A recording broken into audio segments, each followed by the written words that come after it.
হে guys, Swapna Piu family ব্লগে আপনাদের সবাইকে স্বাগত জানাই। আজ আবার একটি নতুন ভিডিও নিয়ে চলে এসেছি, দেখতেই পাচ্ছেন।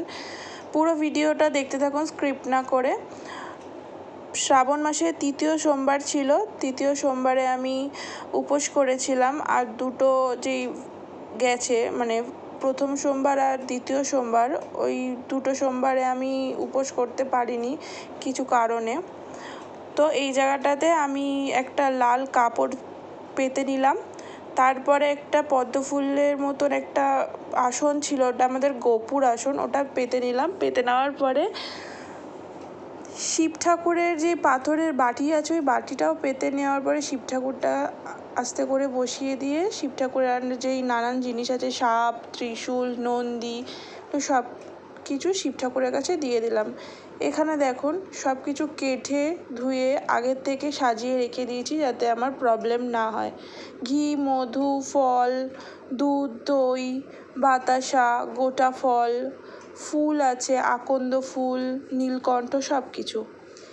এবারে প্রথমেই আমি শিব ঠাকুরকে স্নান করাবো বলে প্রথমে দিয়ে দিচ্ছি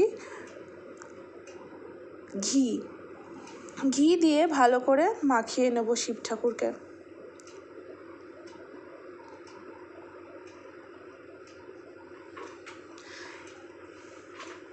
এই প্রথম আমি শ্রাবণ মাসে উপোস করলাম, তৃতীয় সোমবার। তারপরে দিয়ে দিচ্ছি মধুটা দিয়েও সেই একইভাবে আমি শিব ঠাকুরকে খুব সুন্দর করে মাখিয়ে নেব। শিব ঠাকুর হলো আমার খুব পছন্দের একটা ঠাকুর। আগে শ্রাবণ মাসে উপোস করতাম না, এই প্রথমবারই উপোসটা করলাম। তারপরে দিয়ে দেবো টক দইটা, দিয়ে আবারও শিব ঠাকুরকে ভালো করে আমি মাখিয়ে নেব। ভাবলাম আমি পুজো দেবো, একা একা দেবো, আপনাদের সাথে সবাই সাথে আমি শেয়ার করি ভিডিওর মাধ্যমে।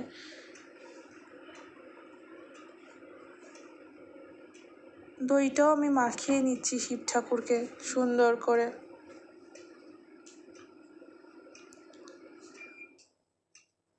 তারপরে শিব ঠাকুরের সাপটা শিব ঠাকুরের গলায় পরিয়ে দেবো, তারপরে পাশে রেখে দেবো ত্রিশূলটা।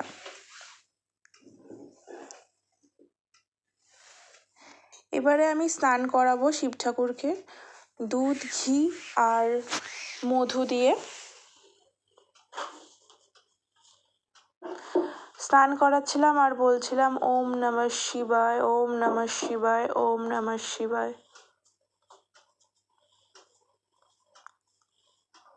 কালকের পুজোটা দিয়ে সত্যি আমার মনটা খুব খুশি হয়ে গেল, খুব ভালো হয়ে গেল।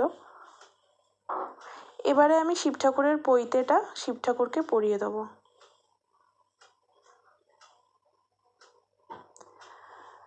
আমি শিবরাত্রি করতে পারিনি একটা প্রবলেমে, নাহলে ওই ভিডিওটা আমি আপনাদের সাথে শেয়ার করতাম। এবারে পাশে একটা বাটি রেখে দিয়েছি, এক এক করে ফল মাথায় শিব ঠাকুরের মাথায় ছুঁয়ে আমি ওই বাটির মধ্যে রাখবো। প্রথমেই আমি ছুঁয়ে রাখলাম বেল খুঁজে পাওয়া যাচ্ছিল না, একটা ছোট বেল পেয়েছি তাও। তারপরে রাখলাম আম, আর তারপরে রাখবো পেয়ারা, 3টে ফল দিয়েছি।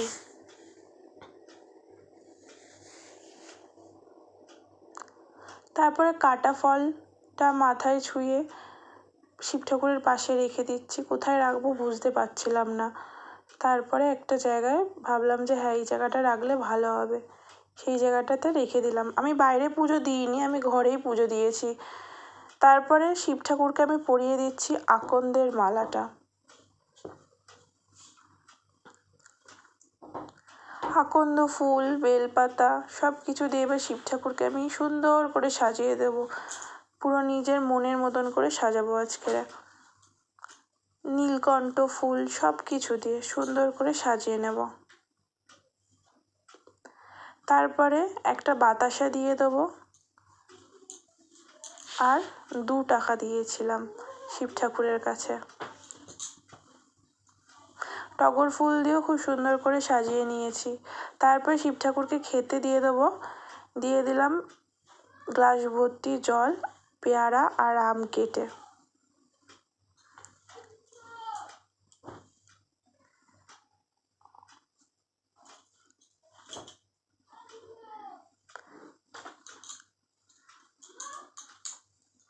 তারপরে ঘিয়ের প্রদীপটা পাশে রেখেছিলাম।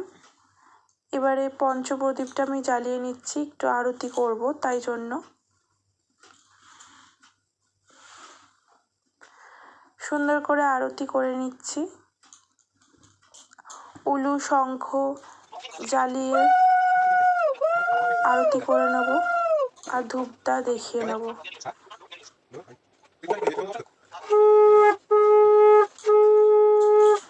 এবারে নমস্কার করে বাবার কাছে সব মনস্কামনা জানালাম।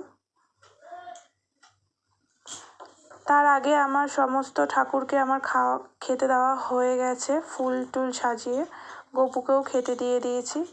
উপোস ভাঙার জন্য মা মেখেছিল সাবু, খুব সুন্দর মাখে সাবুটা। আমাদের ভিডিও যদি ভালো লেগে থাকে একটা লাইক, কমেন্ট, শেয়ার এবং সাবস্ক্রাইব করে দেবেন। পরবর্তী কী ভিডিও দেখতে চান সেটা কমেন্টে জানাবেন। ধন্যবাদ এতক্ষণ আমাদের ভিডিও দেখার জন্য। আর আপনাদের শ্রাবণ মাসের পুজো কেমন গেল সেটাও কমেন্টে জানাতে ভুলবেন না।